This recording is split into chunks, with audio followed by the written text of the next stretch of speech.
Hey guys, it's Webb here. A few months ago, we initially took a look at Tiny10, which was NTDEV's version of the tiniest version of Windows 10 ever. It had so many features disabled that it was literally basically the Windows core and that's it.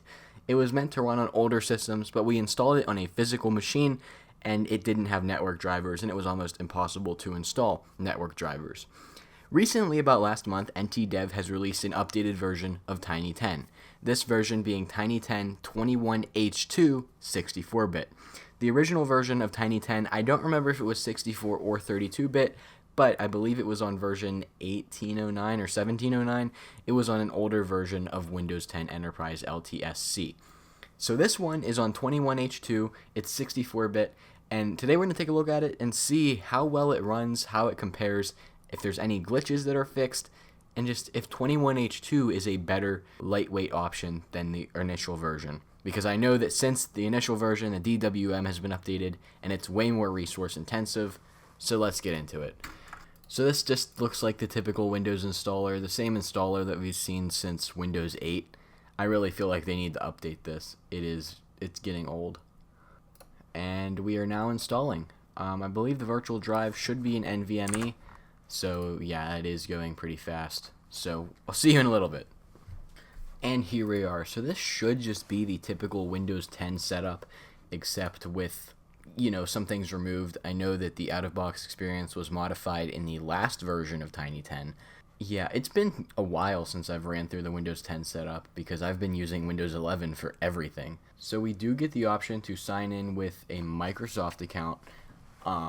So it looks like it's not making a local account, but we can make a local account by doing a domain join. It just immediately went into the Enterprise version, so this is probably still Enterprise, I believe. I'm not sure I think it was LTSC or LTSB. I have no clue, but again, we're here to figure that out. And here we are. So the first thing we're going to do is install VMware Tools. I'm not sure if the taskbar just hasn't loaded yet, or if it's actually... Yeah, there's just nothing automatically pinned to the taskbar, which is really weird. It looks like it just hasn't loaded, but in reality, it's just, yeah, there we go. Okay, let's get VMware Tools installed so we can have a higher resolution, and then let's take a look at it.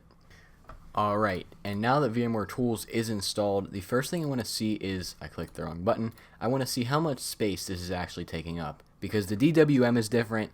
And, okay, we're only using about 8 gigabytes, which I believe is way more than the old Tiny10, but again, this is newer Windows 10. Second off, I want to see what version we're running. Okay, so we're Windows 10 Enterprise LTSC 21H2, which, again, like a brand new operating system. So, taking a look at pre-installed apps, it looks pretty much identical to what we found in the last version of Tiny10. We have settings, the standard accessories, standard administrative tools, standard ease of access in PowerShell, and the Windows system. So again, not even a web browser pre-installed. This is the bare minimum that you would need to run Windows. But graphics acceleration, I mean, that is all there. Last time Windows Update was disabled. Let's see. Alright, yep. So Windows Update is just not even... It's broken again.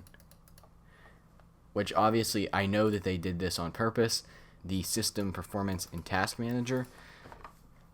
Now this VM does have 8 gigabytes of RAM, so I mean, we're actually not that bad. We're using 1.2 gigs even though we have 8. It is running very much lightweight. I mean, there's not a lot of system processes that are necessary.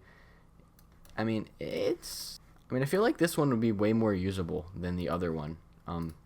It is built on the same core as the original Tiny10, so drivers still may be an issue, Wi-Fi drivers, web browsers, things like that. That might actually still be a problem. It's a newer operating system. More things technically should support it. And it looks and it feels so much better. Maybe that's just because it is the newer version of Windows and it's not that old dark Windows 10. But still, this feels so much better. Everything is just really responsive, really fast, really snappy, And I can see this running on like a Pentium 4 because that's just how good this is. It's lightweight, it's fast, it's quick. I might actually have to try this on a Pentium 4. One thing that I was a little shocked about was it actually was searching for a display driver before we installed VMware Tools, which, again, Windows Update is broken, but it was trying to search for a display driver, which I wasn't expecting that because I would think that they would remove that functionality, but no, they didn't. My only complaint is I wish they would have pinned something to the taskbar by default, just even the File Explorer, just to see, okay, there we go. The taskbar has loaded in, because you know when you're running on a hard drive, sometimes your taskbar icons don't show up and it makes you think, hey, this is still loading. That's what I thought when he signed in, but keeping something pinned down there would help out a little bit. But yeah, I mean, the default wallpapers are still there for some reason. I would think that they would have deleted those, but again, you need to activate Windows before we can personalize. Unlike Nexus Light OS 8.1 and 11, Windows is not activated by default. There's no cracked activators on the desktop. It's just pure Windows and you have to activate it yourself, which is one thing that I really like about NTDEV. They don't do any of that weird stuff that Nexus Light OS was doing. This is just pure Windows, nothing else. So that being said, definitely let me know what you think about this version of Tiny10. I wasn't even aware that Enterprise LTSC was on 21H2, but it is. So, thank you for watching this video. If you liked it, make sure to subscribe if you're new around here, as I do all kinds of different technology videos, including device restorations. With that being said, I'll see you all in the next one.